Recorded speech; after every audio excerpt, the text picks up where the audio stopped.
हाँ students, last video में मैंने देखे थे क्या क्या मैंने पढ़ाया था आपको। मैंने पढ़ाया था टेलर के प्रिंसिपल।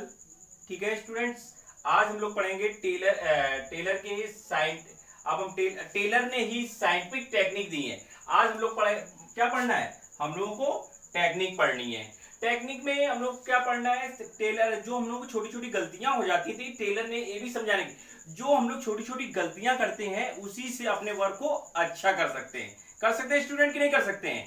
तो इसीलिए हम लोग आज पढ़ेंगे scientific technique of Taylor. Taylor के द्वारा कुछ टेक्निक दी गई जिसके थ्रू अपने वर्क को अच्छी तरीके से कर सकते हैं। देखते हैं कौन कौन सी टेक्निक दी। पहला दिया जा रहा है फंक्शनल फॉर्मेशनशिप। फंक्शनल फॉर्मेशनशिप, तो फंक्शनल फॉर्मेशनशिप क्या मतलब कि पहली चीज, अगर पहला फंक्शन दिया क्या दिया गया, इसको टू टाइप में डिवाइड किया गया। कौन कौन से डिवाइड किए गए, पहला दिया गया प्लानिंग डिपार्टमेंट, तो प्लानिंग डिपार्टमेंट तैयार किया गया। नेक्स्ट ऑप्शनल डिपार्टमेंट तैयार किया गया।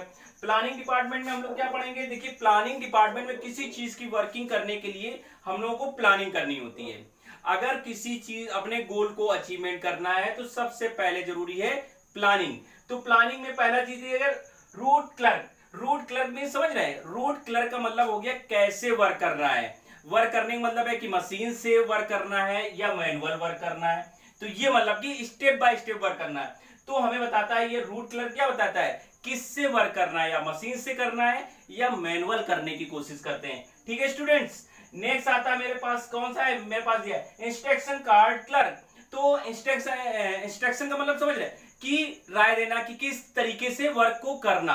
अभी मैंने बताया कि किससे करना है, अब कैसे करना है वो इंस्ट्रक्शन दे रहा है। दूसरा दिया गया टाइम एंड कॉस्ट क्लर्क। तो टाइम एंड कॉस्ट क्लर्क का मतलब हो गया कि अपने वर्क को टाइमली कंप्लीट करना है और कितनी कॉस्ट आ रही है उसको देखना है। टाइम से कंप्लीट करना है और कॉस्ट कितनी आ रही है उसको भी मेंटेन करना है कि नहीं भाई। स्टॉक बनाते चलेंगे तो स्टॉक बनाने का मतलब है उसकी सेल भी तो होना जरूरी है, तो उसकी कॉस्ट भी देखनी है कि क्या कॉस्ट आ रही है, कितनी टाइमिंग लग रही बनाने में।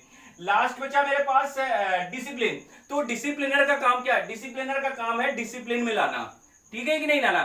तो ये बेटा 4 पॉइंट दिए गए कि हमारे पास क्या दिए जा रहे, 4 पॉइंट दिए जा रहे हैं। इन चारों पॉइंट को देखा कि प्लानिंग डिपार्टमेंट में हम लोगों ने देखा कि किस तरीके से हम लोगों को वर्क करना है। ठीक है, किस तरीके से हम लोगों को मेंटेन करना है। नेक्स्ट आ रहा ऑपरेशनल डिपार्टमेंट। ऑपरेशनल डिपार्टमेंट का मतलब होता है, पहला दिया गैंग बॉस।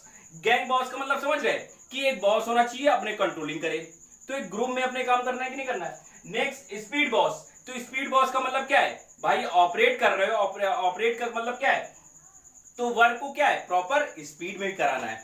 कराने के साथ साथ हमारे पास रिपेयर बॉस, अगर कोई प्रॉब्लम हो रही तो उसको बार बार रिपेयर भी तो करना, कि सब लोग प्रॉपर वे में पहले से डिसाइड तो नहीं होते हैं, उसको समय समय पर रिपेयर भी करना है। जैसे कोई मशीन ऑपरेट हो रही है तो ऑपरेट हो रही तो उसको रिपेयर नहीं कराएंगे, अगर रिपेयर नहीं कराएंगे तो मशीन प्रॉपर नहीं वर्क करेगी।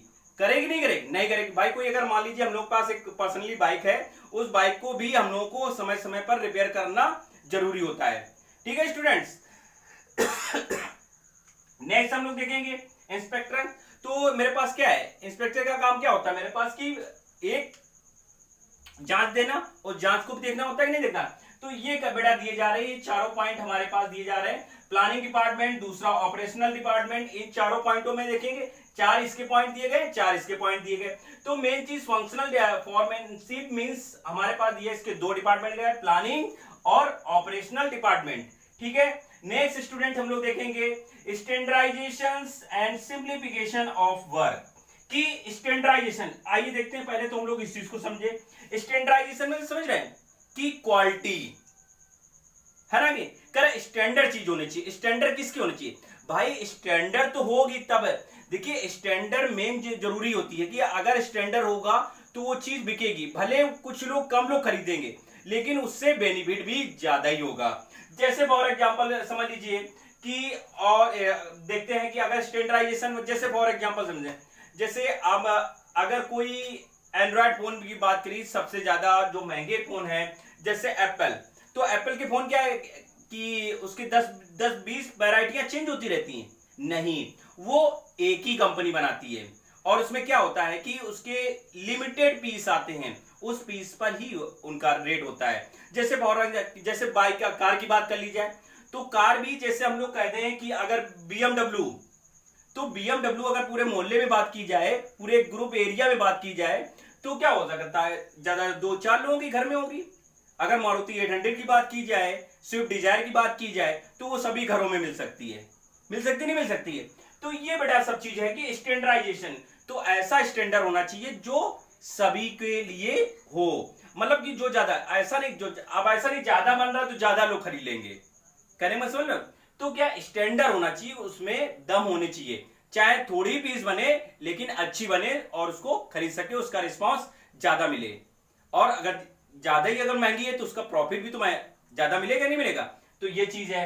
नेक्स्ट या सिंप्लीफिकेशन ऑफ वर्क, वर्क का सिंप्लीफिकेशन भी होना चाहिए, होना कि नहीं होना चाहिए। अगर किसी वर्क को करने में अगर हमें मान लीजिए कोई रॉ मटेरियल इस कमरे में वर्क कर रहे हैं, इस कमरे में वर्क कर रहे हैं और रॉ मटेरियल हमारे पास उस कमरे पे रखा हुआ, दूसरे कमरे में रखा, वहां से उठा के यहां लेके आएंगे, बार बार टाइम लॉस होगा कि नहीं होगा। सिंपल सी बात है कि रॉ मटेरियल उसी कमरे में रखिए जिससे वर्कर उठाए और प्रॉपर वे में जल्द से जल्द अपना वर्क कंप्लीट करे। तो ये सिंप्लीफिकेशन वर्क हुआ कि नहीं हुआ। तो वर्क को सिंप्लीफिकेशन करने की जरूरत है। ठीक है, नेक्स्ट हम लोग पढ़ेंगे जो थर्ड इनका टेक्निक दिया जा रहा है। थर्ड टेक्निक में इन्होंने क्या बताया कि मोशन स्टडी। तो मोशन स्टडी के अगर कोई स्टडी हम कर रहे हैं तो उसमें प्रॉपर होना चाहिए। देखिए इसके भी 3 पार्ट मोशन स्टडी के तरीके से चेंजेस होते रहते हैं। पहला चीज है मेरे पास स्ट्रेटेजी स्टडी। तो मेरे पास क्या है स्ट्रेटेजी, मेरे पास की रेस्ट। तो बेटा काम क्या होना चाहिए कि रेस्ट भी होना जरूरी है। अगर रेस्ट होगा तो हम लोगों को आगे प्रॉपर वे में वर्क कर पाएंगे, समय समय पर रेस्ट भी मिलते रहना चाहिए। नेक्स्ट दिया मेथड स्टडी। तो मेथड स्टडी में बताया क्या जा रहा है कि डिफरेंट तरीके वर्क को क्या करना है, डिफरेंट तरीके से करें, जिससे जो मेथड अच्छा लगे उससे वर्क करने की कोशिश करें।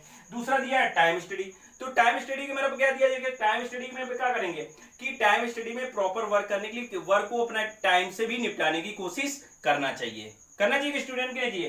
तो बेटा ये दिए जाते हैं, इस मोस्ट इंपॉर्टेंट है हमारे आने वाले बोर्ड के लिए, मोस्ट इंपॉर्टेंट है मेरे पास कि मोशन स्टडी के को डिफाइन करने के लिए आ जाता है 3 या 4 मार्क्स में आता है। तो इन चीजों को बहुत अच्छी से ध्यान रखिएगा। ठीक है, तो क्या होता है मेरे पास अगर इसे देखिए जो स्ट्रेटेजी स्टडी है तो वो किससे रिलेट होती है, वो हमारे पास रेस्ट से होती है कि ज्यादा से ज्यादा वर्कर को रेस्ट मिले। अगर टाइमली रेस्ट मिलेगा तो प्रॉपर वे में वर्किंग कर पाएगा। नेक्स्ट आइए स्टूडेंट हम लोग देखते हैं, फोर्थ पॉइंट देखते हैं, डिफरेंटियल मेरे पास पीसेस वेजेस सिस्टम। तो different piece system, piece wages system. तो हमारे पास क्या है डिफरेंट तरीके के जो हमारे पास दिए जा रहे हैं पीस वेजेस सिस्टम। ऐसा क्यों डिफरेंट तरीके, क्यों डिफरेंट तरीके के पीस सिस्टम। तो पीस सिस्टम समझ रहे, तो डिफरेंट तरीके पीस सिस्टम क्या है। अब इसमें देखिए बेटा क्या होगा, अगर मान लीजिए 50 अगर पीस बनाते हैं तो वर्कर को पूरी सैलरी मिलेगी, पूरी सैलरी मिल रही है। ठीक है, अगर ये पूरी अगर 50 पीस बनाएगा तो वर्कर को पूरी सैलरी मिलेगी। अगर उसने 45 पीस बनाए तो 45 पीस में हो सकता है उसकी 5% मेरे पास सैलरी कट सकती है, नहीं है। अगर उसने 55 बना दिए तो 55 बनाने के मेरे पास क्या होगा, अगर 50 बनाते पूरी सैलरी मिली। अगर उसने ज्यादा बना दिए तो क्या होगा, उसको अधिक मतलब उसको 10% प्रॉफिट हो रहा है, 10% प्रॉफिट कंडीशन होगी, होगी नहीं होगी। तो ये कंडीशन 10% उसको प्रॉफिट हो रहा है, अगर 50% प्रॉपर सैलरी मिल रही है, अगर उसने कम कर दिया तो उसकी सैलरी भी कट रही है। तो ये कंडीशन होगी नहीं होगी स्टूडेंट। तो ये कंडीशन है डिफरेंट पीस वेजेस सिस्टम। तो जैसे जैसे आप पीस जैसी बनाएंगे उस हिसाब से आपको सैलरी दी जाएगी। ओके स्टूडेंट, नेक्स्ट मेरे पास ये जाए मेंटल रिवैल्यूएशन। मेरे पास क्या है मेंटल रिवैल्यूएशन। तो इसका मतलब है कि वर्क को करने के लिए हमारे पास प्रॉपर वे में मेंटेन होना चाहिए स्टूडेंट, की नहीं होना चाहिए, होना चाहिए ना कि मेंटल प्रॉपर में पहले मेंटली डिसाइड होना चाहिए कि अगर कोई वर्कर कोई ऑनर मेरे पास कराने की कोशिश वर्क करा तो मेंटल अगर हम तो वर्क तब करेंगे जब हमसे अगर प्रॉपर वे में वर्किंग कराने के लिए सोचा जाएगा। अगर वर्किंग नहीं करा रहा तो हम लोग वर्क नहीं करेंगे। ऐसा नहीं कि पैर की जूती समझे, समझ रहे स्टूडेंट। अगर ऑनर वर्क कराएगा तो प्रॉपर वे में कराएगा तो करेंगे, नहीं तो पैर की जूती ना समझे।